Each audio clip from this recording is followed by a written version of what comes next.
We need to grow in virtues to overcome weaknesses, but we first need to know ourselves. And the Holy Father's encyclical, Fides et Ratio, faith and reason, knowledge, that he talked about how at the Delphi, at the temple at Delphi, there was a saying, know thyself. So we're called to know ourselves. Most of us don't know ourselves. When I began this work in this field, I barely knew myself.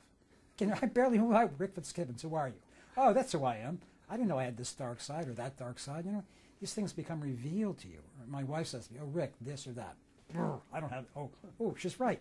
You know, it's hard to face these things within ourselves. But I think if we really want to be strong, if we want to have successful, loving relationships, we need to know ourselves. So perhaps, Anthony, I mean, in the traditional Catholic view, how did you get to know your weaknesses? You did an examination of conscience. At the end of the day, you paused, or maybe in the middle of the day, and you paused and you thought, well, how have I done today in terms of loving, in terms of serving, in terms of giving? And you looked at yourself. And a lot of times when people would do that, whoops, a light would go off. Okay, here's a weakness. And thank you, Lord, for showing me this. Now this is something I need to work on, something I need to address. I think in the dating relationships, it's important to be honest. One heard a priest say recently, love speaks the truth. So I think when a person is dating, if they see something in someone they're dating, my recommendation is don't hold back.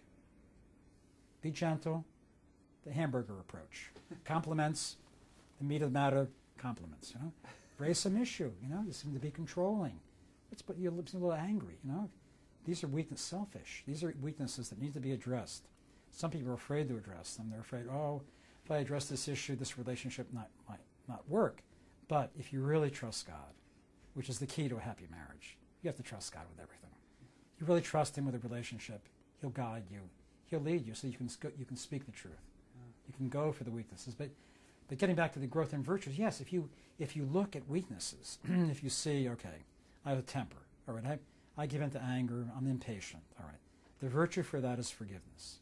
Forgiveness and the virtue of patience. So you need to think more about exercising this virtue of forgiveness.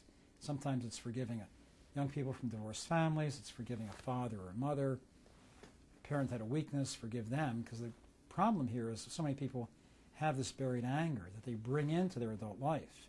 That anger will take on a life of its own and can be misdirected at the person you love the most.